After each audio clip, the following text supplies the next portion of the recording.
નમસ્કાર મિત્રો, આપ સર્વેનો અમારી યુટ્યુબ ચેનલમાં હાર્દિક સ્વાગત છે।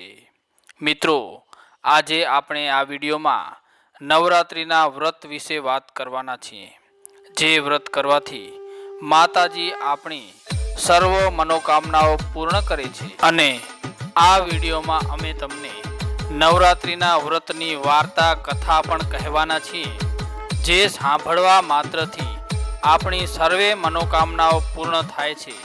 તો ચાલો જાણીએ શું છે નવરાત્રિનું વ્રત। ચૈત્ર માસની શુક્લ પક્ષના પડવેથી નોમ સુધી તેમજ આસો માસના શુક્લ પક્ષ એટલે કે સુદના પડવેથી નોમ સુધી નવરાત્રિ મનાવવામાં આવે છે। આમ વર્ષમાં 2 વખત નવરાત્રિ મનાવવામાં આવે છે। આમાં નવગૌરી એટલે કે નવદુર્ગાનું પૂજન અર્ચન, ઘટ સ્થાપન, વ્રત, ગરબા આદિ દ્વારા ઉત્સવ ઉજવવામાં આવે છે। મિત્રો, હિન્દુ ધર્મના દરેક ઉત્સવોનો અલગ જ મહત્વ હોય છે અને તે દરેક ઉત્સવો તહેવારો સાથે કોઈને કોઈ વાર્તા કથા સંકળાયેલ હોય છે। પ્રથમ આપણે જાણીએ નવદુર્ગાના 9 સ્વરૂપો વિશે, જે આ મુજબ છે। નવદુર્ગાના 9 સ્વરૂપો છે। પ્રથમ સ્વરૂપ શૈલપુત્રીનું છે, તેનું પૂજન અર્ચન પ્રથમ દિવસે। બીજા દિવસે બીજું સ્વરૂપ બ્રહ્મચારિણીનું। ત્રીજા દિવસે ત્રીજું સ્વરૂપ ચંદ્રઘંટાનું। ચોથે દિવસે ચોથું સ્વરૂપ કુષ્માંડાનું। પાંચમે દિવસે પાંચમું સ્વરૂપ સ્કંદ માતાનું। છઠ્ઠે દિવસે છઠ્ઠું સ્વરૂપ કાત્યાયનીનું। સાતમે દિવસે સાતમું સ્વરૂપ કાલરાત્રિનું। આઠમે દિવસે આઠમું સ્વરૂપ સિદ્ધિદાયીનું।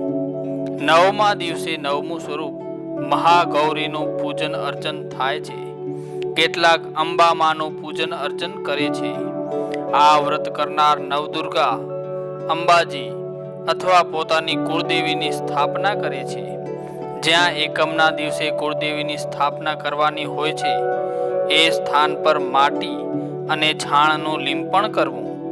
ત્યાં એક પાટલા પર લાલ વસ્ત્ર પાથરી એના ઉપર ચોખા મૂક્યા બાદ એના ઉપર કુળદેવીની મૂર્તિ કે છબીની સ્થાપના કરવી। પછી 9 દિવસ સુધી અખંડ દીવો રાખી શકાય છે। સ્થાપનાની સામે માટીની ચોરસ વેદી બનાવી જવારા વાવવા। દરરોજ પ્રાતઃકાળે કુળદેવીનું પૂજન કરવું। સાંજે આરતી થાળ કરવા, જવારાની પણ પૂજા કરવી। વ્રત કથા વાંચ્યા બાદ એકટાણું કરવું। અંતિમ દિવસે હવન, હોમ, કુમારિકા પૂજન કરવા। પરંતુ વ્રત કરનારે માત્ર કુળદેવી પૂજન અને ઘટ એટલે કે કળશ પૂજન જ કરવું, તેમજ વ્રત કથા વાંચવી। હવે આપણે શરૂ કરીએ વ્રત કથા, જે આ મુજબ છે। રામનગરમાં શિવશંકર નામનો બ્રાહ્મણ રહેતો હતો। તે માં દુર્ગાનો ભક્ત હતો।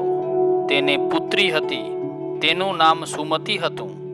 તે પણ પિતાજીની જેમ પ્રતિદિન માં દુર્ગાની પૂજા કરતી હતી। એક દિવસ સુમતિ પોતાની સખીઓ સાથે રમવા ગઈ અને ભગવતીનું પૂજન કરવાનું ચૂકી ગઈ, જેથી તેના પિતા ક્રોધે ભરાયા અને તેને કહેવા લાગ્યા, હું તને કોઈ કોઢિયા સાથે પરણાવીશ। પિતાના આ વચન સાંભળી સુમતિ બોલી, હે પિતાજી, હું આપની કન્યા છું અને આપને આધીન છું। તમારી ઈચ્છા હોય ત્યાં મારો વિવાહ કરી શકો છો। મારા ભાગ્યમાં તેમ નિર્માણ થયું હશે। પોતાની પુત્રીના આવા વચન સાંભળી બ્રાહ્મણ અધિક ક્રોધે ભરાયો અને તેને એ કન્યાના લગ્ન એક નિર્ધન કોઢિયા સાથે કરી દીધા અને પછી તેને રવાના કરી દીધી। લગ્ન થયા પછી સુમતિ અને તેનો પતિ નજીકના એક વનમાં ચાલ્યા ગયા। ત્યાં તેઓ એક ઝૂંપડી બાંધીને રહેવા લાગ્યા। ત્યાં સુમતિ ભગવતીના પૂજાપાઠ કરવા લાગી। તે કષ્ટથી દિવસો વિતાવતી હતી। ત્યાં એક દિવસે ભગવતીએ પ્રગટ થઈને તેને દર્શન આપ્યા અને કોઈ વરદાન માંગવા કહ્યું। આથી બ્રાહ્મણી ઘણી ખુશ થઈ અને ભગવતીના પગમાં પડી ચોધાર આંસુએ રડવા લાગી અને માતાજીને પૂછ્યું, આપ કોણ છો અને મારા ઉપર શા કારણથી પ્રસન્ન થયા છો તે કૃપા કરીને મને કહો. બ્રાહ્મણીના વચન સાંભળી માતાજી બોલ્યા, હું આદ્ય શક્તિ છું. હું તારા પૂર્વજન્મના પુણ્યના પ્રભાવથી પ્રસન્ન છું. તને તારા પૂર્વજન્મની વિગત જણાવું છું, તે તું સાંભળ. તું પૂર્વજન્મમાં એક ભીલની પતિવ્રતા સ્ત્રી હતી. એક દિવસે તારા પતિ ભીલે ચોરી કરી. ચોરી કરવાના કારણે તમને બંનેને સૈનિકોએ પકડી લીધા અને કારાગૃહમાં કેદ કરી લીધા. સૈનિકોએ તમને ભોજન પણ ન આપ્યું.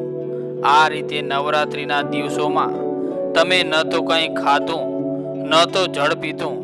આમ 9 દિવસ સુધી તમે ભૂખે તરસે પડ્યા રહ્યા. આથી અજાણતા પણ તમારાથી નવરાત્રિના 9 દિવસનું વ્રત થઈ ગયું. હે બ્રાહ્મણી, એ દિવસોમાં જે વ્રત થયું તેના પ્રભાવથી પ્રસન્ન થઈને તને મનોવાંછિત ફળ આપવા આવી છું. તારી ઈચ્છા હોય તે તું માંગ. માતાજીના વચન સાંભળી બ્રાહ્મણી બોલી છે, જો આપ મારા ઉપર પ્રસન્ન થયા હો તો કૃપા કરીને તમે મારા પતિનો કોઢ દૂર કરો. માતાજી સાંભળીને બોલ્યા, એ દિવસોમાં તે અજાણતા જે વ્રત કર્યું હતું એ વ્રતના 1 દિવસનું પુણ્ય તારા પતિનો કોઢ દૂર કરવા માટે અર્પણ કર. આના પ્રભાવથી તારા પતિનો કોઢ દૂર થશે. બ્રાહ્મણીએ તરત જ 1 દિવસનું પુણ્ય અર્પણ કરવાનો સંકલ્પ કરતા તેનો પતિ કોઢથી મુક્ત થઈ ગયો અને સુંદર શરીરવાળો બની ગયો. આ જોઈ બ્રાહ્મણી ખુશ અને આનંદિત થઈને બોલી, હે માં, મારા જેવા ઘણા જીવો દુઃખી અને કષ્ટથી પીડાયેલા હોય છે. તેઓ પણ દુઃખ અને કષ્ટથી રાહત પામે તેવો કોઈ માર્ગ બતાવો. ત્યારે માતાજી બોલ્યા, હે બ્રાહ્મણી, જે કોઈ આ નવરાત્રિનું વ્રત કરે છે તેને સુખ અને સંપત્તિમાં વૃદ્ધિ થાય છે. દુઃખ દારિદ્ર્ય દૂર થાય છે. શત્રુનો સંહાર થાય છે. મહાનમાં મહાન પાપી પણ બધા પાપોમાંથી મુક્ત બને છે. તેના સફળ મનોરથ સિદ્ધ થાય છે. આટલું કહી માતાજી અદ્રશ્ય થઈ ગયા. ત્યાર પછી બ્રાહ્મણ અને બ્રાહ્મણી દર નવરાત્રિએ જગદંબાનું પૂજન અર્ચન કરવા લાગ્યા. તેના પ્રતાપે તેઓ સુખી અને સમૃદ્ધિવાન બન્યા. હે દેવી દુર્ગા, તમે જેમ સુમતીને ફળ્યા એવા વ્રત કરનાર સૌને ફળજો. વિડીયો પૂરું જોવા બદલ આપ સર્વેનો ખૂબ ખૂબ ધન્યવાદ.